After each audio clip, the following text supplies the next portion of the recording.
Tollywood star producer బండ్ల గణేష్ కొడుకు పోలీసులను ఆశ్రయించాడు. Heera gold కుంభకోణంలో ప్రధాన నిందితురాలు నౌహీరా షేక్ తమపై దౌర్జన్యానికి పాల్పడిందంటూ పోలీస్ స్టేషన్లో కంప్లైంట్ చేశాడు. హీరా గోల్డ్ కేసులో నౌహీరా షేక్ను ఈడీ దర్యాప్తు చేస్తున్న విషయం తెలిసిందే. దీనిలో భాగంగా ఆమెకు చెందిన ఆస్తులను ఈడీ స్వాధీనం చేసుకుంది. అయితే ఈడీ స్వాధీనపరుచుకున్న ఇంటిని నౌహీరా షేక్ మోసపూరితంగా విక్రయించే ప్రయత్నం చేసిందని బండ్ల హీరేష్ ఫిర్యాదు చేశాడు.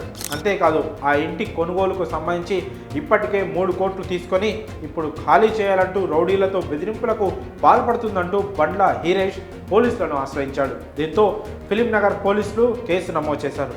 బండ్ల గణేష్ కొడుకు ఫిలింనగర్ రోడ్ నెంబర్ 13 సైట్ 2లోని ఫ్లాట్ నెంబర్ 15లో నౌహీరా షేక్కు చెందిన ఇంట్లో 2023 నుంచి అద్దెకుంటున్నాడు. కాగా కొంతకాలం తర్వాత ఆ ఇంటిని విక్రయిస్తానని నౌహీరా చెప్పింది. అయితే ఆ ఇంటిని మేమే కొంటామని చెప్పి 3 కోట్లు చెల్లించినట్లు తెలిపాడు.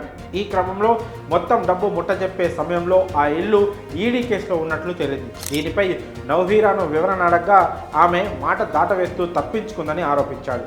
అంతేకాదు మిగతా డబ్బులు చెల్లించాలని తమపై ఒత్తిడి చేస్తోందని, ఇల్లు ఖాళీ చేయాలంటూ బెదిరింపులకు పాల్పడుతుందంటూ బండ్ల హీరేష్ పోలీసులకు కంప్లైంట్ చేశాడు. ఫిర్యాదు అందుకున్న పోలీసులు నౌహీరాపై కేసు నమోదు చేసి దర్యాప్తు చేస్తున్నారు. మరి ఈ ఘటనపై మీ అభిప్రాయాలను కామెంట్స్ రూపంలో తెలియజేయండి.